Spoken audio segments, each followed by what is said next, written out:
Les artistes urbains, on leur demande des choses qu'on ne demande pas aux artistes de variété française. Tu vois. Les artistes urbains doivent faire face à beaucoup de choses et leurs réponses sont toujours des armes, mais on ne sait pas de quel côté le canon, tu vois.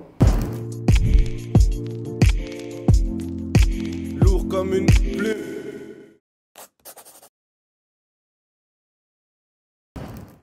Les Antillais, je parle de musique, je dis les Antillais sont lésés, mais je parle aussi de vie générale, de situation générale. C'est ce que je dis tout le temps, les Antillais sont lésés déjà au niveau de la musique, au niveau du placement des médias, des plateformes qui n'existaient pas, qui existent maintenant, de la vie des Antillais aux Antilles, de ce que les Antillais subissent au niveau de la vie chère, au niveau de l'empoisonnement du sol, au niveau de l'oppression, au niveau du chômage, au niveau du traitement de la France face aux Antilles, quoi, aux Antilles françaises.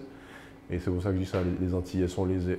T'entends tes parents dire que c'est très cher, que dans d'autres pays c'est moins cher, que une infime partie de la population possède tout sur l'île.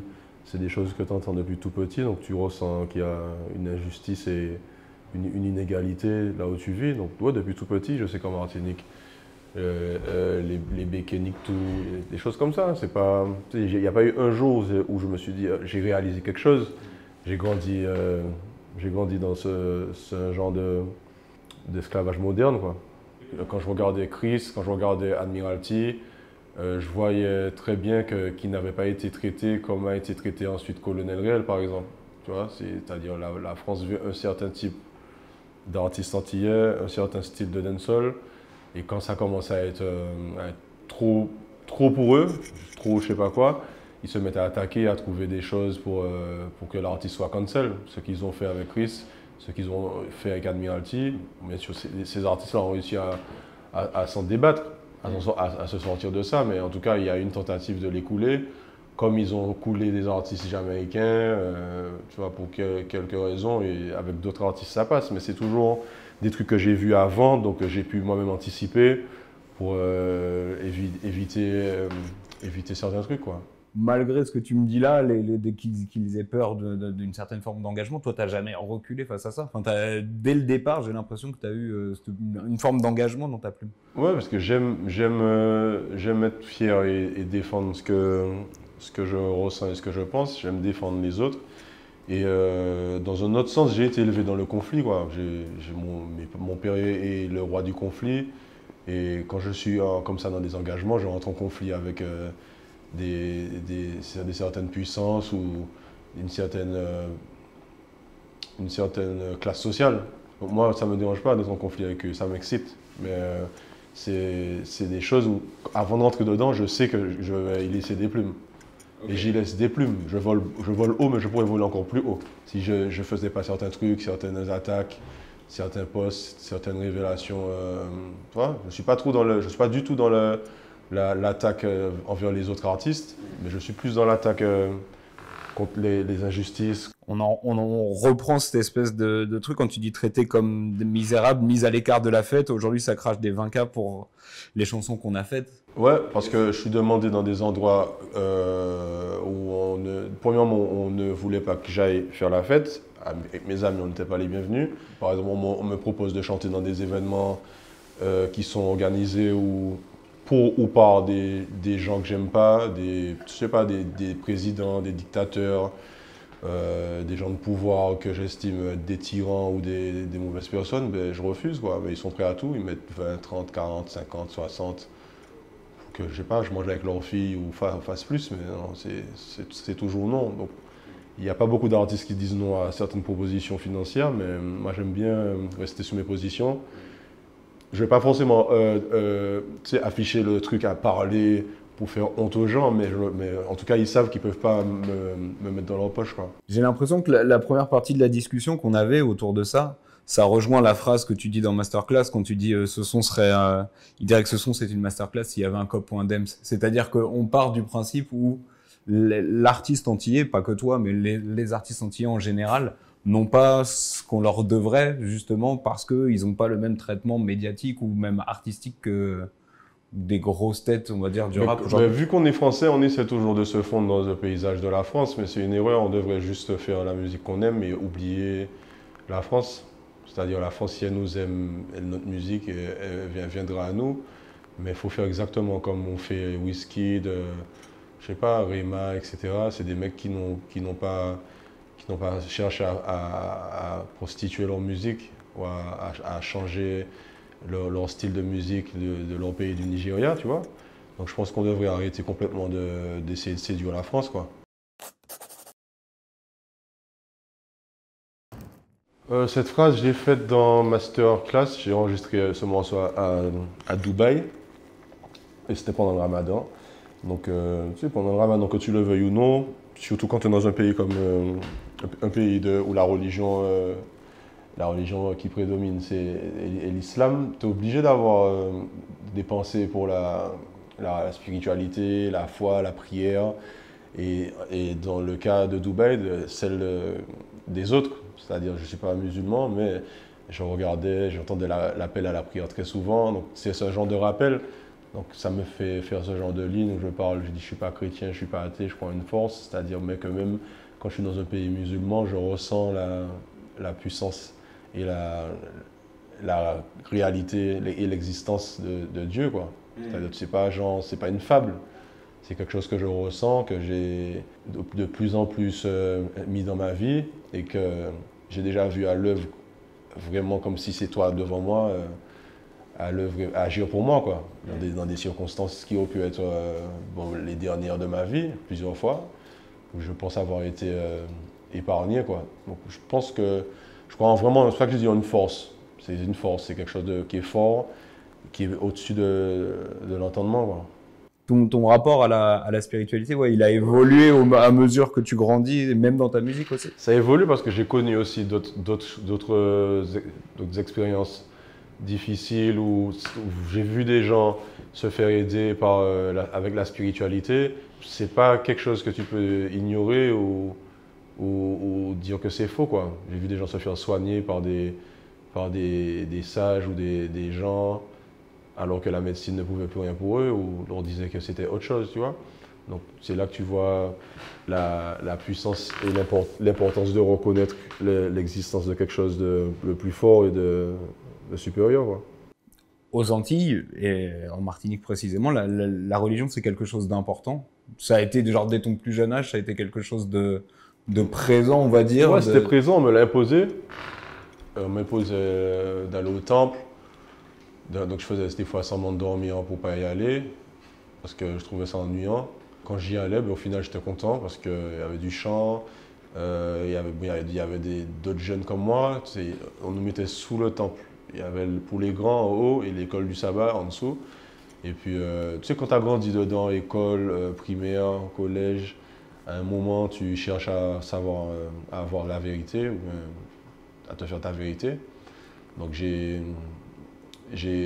fait mes propres choix. Mais ouais, la religion est culturellement omniprésente chez nous et paradoxalement, son inverse aussi. C'est-à-dire l'inverse de la spiritualité, c'est-à-dire le côté, pas violent, mais tu sais, le côté méchant, la méchanceté, le côté, un certain paradoxe, l'hypocrisie. Il y a des gens qui sont à l'église le dimanche, qui le lundi vont chez un marabout, qui le mercredi crachent sur celui-là, le dimanche retournent à l'église, tu vois, c'est un certain truc, c'est un petit cercle.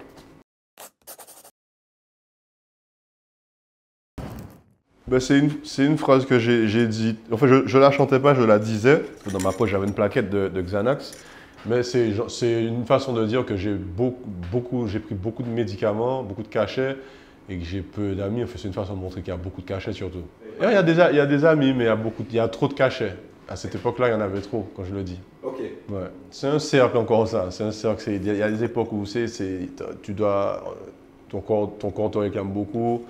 Donc tu as plus de pression, d'angoisse, plus de stress. Donc tu penses que la solution, c'est ce que les médecins t'ont prescrit. Alors que c'est plus une béquille c'est pas vraiment, c'est plus un placebo, on dirait.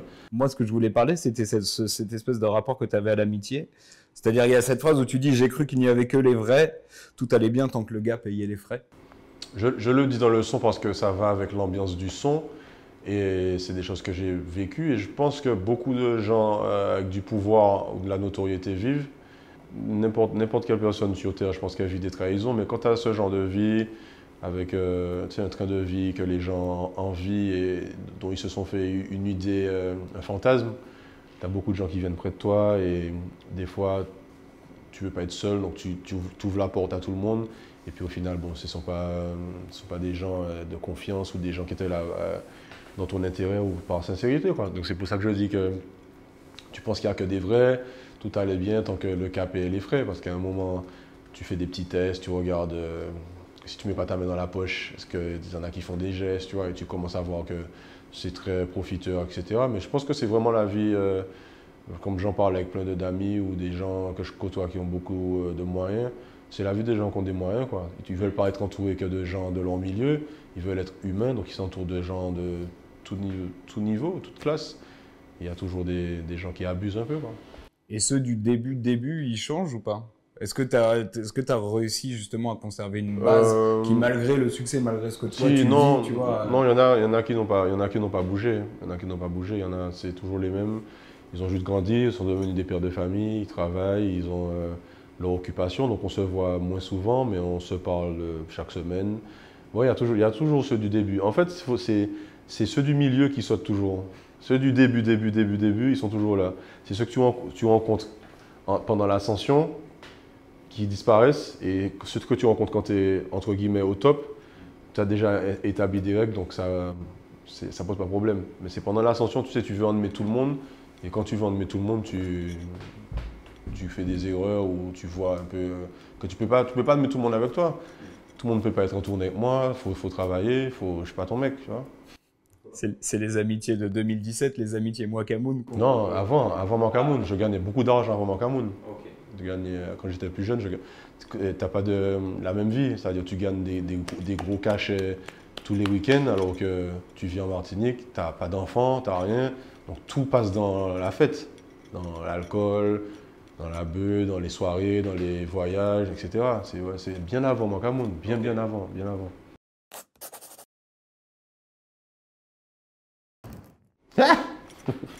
Ouais, c'est vrai. Si tu veux, pour que les gens ils m'imagent bien, je ne veux pas parler de moi, mais en France, aux Antilles, la police est très, très concentrée sur les trafiquants de drogue, par exemple, ou les gens qui ne payent pas les impôts, les fraudes, tout ce qui touche à l'argent. Mais quand tu as des gens qui sont dans des assemblées ou des ministres qui sont des pédophiles ou accusés de multiples agressions sexuelles, qui sont encore en liberté, qui sont encore en exercice, c'est là que tu vois que c'est un pays, et je le dis vraiment parce que je le pense vraiment, c'est un pays qui a cette culture de tolérer le viol et l'agression sexuelle et la violence faite aux femmes. On dirait que c'est une culture. Mais ils courent après nous, c'est les trafiquants, le mec qui a les locks, celui qui a la grosse voiture, celui qui n'a pas payé l'impôt à l'heure. Ils en font un combat particulier. Le voile, c'est ce qu'ils cherchent, tu vois. Alors que pour moi, le problème principal, c'est de protéger les gens. Protéger les femmes, même les garçons, les petits garçons. Mais apparemment, ce n'est pas une priorité. J'apprécie des policiers et c'est exceptionnel. Mais l'institution, même police, ce qu'on appelle police, non, je les déteste. Non, je voulais terminer sur ce thème, sur quelque chose de plus léger qui t'ont fait rater quand même l'enregistrement d'une tape avec Tory Lanez à l'époque. J'avais qu'à rouler bien moi aussi. J'étais chaud entre de faire des zigzags pour arriver à mon rendez-vous avec Tory Lanez. J'avais qu'à rouler bien. C'est ma faute aussi de prendre mes responsabilités sur certains trucs. Mais eux, ils ont une façon de gérer les problèmes. Ce qu'on appelle un accident, c'est fait pour ça. Le code de la route, il y a un accident, il y a des papiers. Faire des constats, ils ont une façon de gérer ça de façon assez excessive. C'est des choses pour lesquelles je n'éprouverai jamais de pardon. Dieu pardonne, mais pas moi sur ça.